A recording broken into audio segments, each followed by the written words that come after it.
Ce vendredi soir, si la météo le permet, l'événement astronomique sera parfaitement visible à l'œil nu en France. La nuit du 27 au 28 juillet 2018, la Lune passera dans l'ombre de la Terre pendant exactement 1h42 et 59 secondes. Ce sera la plus longue éclipse totale de Lune de tout le XXIe siècle. Un événement astronomique qui sera parfaitement visible à l'œil nu en France, si la météo coopère et offre un ciel dégagé cette nuit. Le Soleil, la Terre et la Lune alignés. Mais pourquoi cette éclipse est-elle si particulière? Il y a plusieurs éléments qui s'additionnent pour que la totalité soit aussi longue, explique Florent Deleffly, astronome et directeur adjoint de l'Institut de mécanique céleste et de calcul des éphémérides à l'Observatoire de Paris. Pour qu'il y ait une éclipse de Lune, il faut que le Soleil, la Terre et la Lune soient alignés, dans cet ordre. Et le 27 juillet, l'alignement entre ces trois corps est particulièrement parfait. Cela n'est pas toujours le cas, car la Lune ne tourne pas exactement dans le même plan que la Terre autour du Soleil. Sinon, on pourrait observer une éclipse à chaque pleine Lune. Mais le 27 juillet, le moment de l'éclipse sera très proche de celui où la Lune va venir croiser le plan de l'orbite terrestre, ce qui est matérialisé sur l'infographie par l'intersection de la ligne blanche continue et de la ligne pointillée.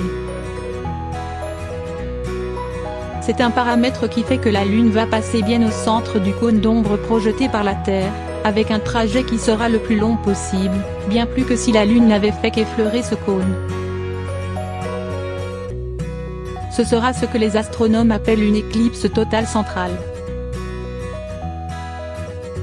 Autre particularité, la Lune se rapproche de son apogée le 27 juillet, le point de son orbite où elle est le plus éloignée de la Terre. C'est le moment de son orbite où sa vitesse est la plus petite, ce qui fait qu'elle passera plus de temps dans l'ombre de la Terre, précise Florent Deleffly.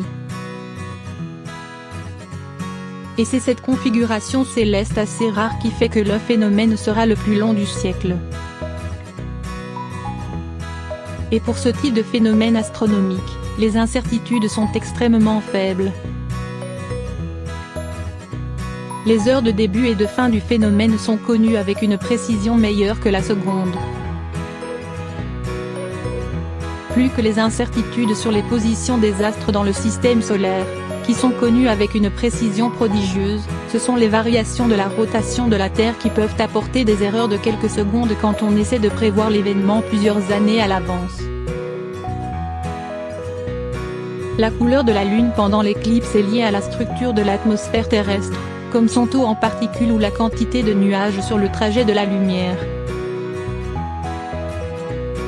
Florent Deleffly, astronome et directeur adjoint de l'Institut de mécanique céleste et de calcul des éphémérides à l'Observatoire de Paris. Malgré la précision incroyable des calculs astronomiques, les scientifiques sont en revanche incapables de dire à l'avance de quelle couleur sera la Lune au cœur de l'éclipse, ni quel sera son degré d'obscurcissement. Contrairement aux éclipses totales de Soleil, où le diamètre lunaire cache complètement le disque solaire et le rend totalement noir, la Lune reste toujours visible pendant ces éclipses, et prend le plus souvent une teinte rousse, rouge ou brune, car une partie de la lumière qui entre dans l'atmosphère terrestre est déviée et vient éclairer la Lune. La couleur de la Lune pendant l'éclipse est liée à la structure de l'atmosphère terrestre, comme son taux en particules ou la quantité de nuages sur le trajet de la lumière, rapporte Florent Deleffly. Seul petit bémol au spectacle depuis la France, il fera encore jour quand la totalité de l'éclipse commencera, à 21h30. Et la Lune ne sera pas encore levée pour l'entrée dans la pénombre. En revanche, le spectacle de la Lune éclipsée et colorée au-dessus de l'horizon pourrait être de toute beauté.